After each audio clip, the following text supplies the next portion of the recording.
நான் இப்போ ஒரு 3 சாங் போடுறேன். அந்த சாங்கோட மியூசிக் டைரக்டர் யாருன்னு கெஸ் பண்ணி கமெண்ட் செக்ஷனில் போடுங்க. தயவுசெய்து கூகுள் சர்ச் பண்ணாதீங்க, காப்பி அடிக்காதீங்க கமெண்ட்ஸை. ஜஸ்ட் ஃபார் ஃபன் தான். இப்போ பாடல் கேட்கலாம். முதல் பாடல். கம்பன் எங்கு போனான் செல்வி என்றான் நம்மை பாடாமல். லைலா செத்து போனாள், மஜ்னு செத்து போனாள், நம்மை பாராமல். Next song.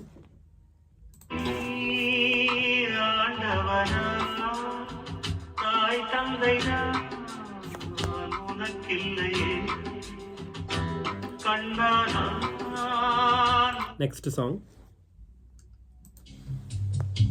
சாதி மல்லி பூச்சரமே சங்கத்தமிழ் அச்சரமே ஆசையின் ஆசை. ஆன்சரை கமெண்ட் செக்ஷனில் போடுங்க.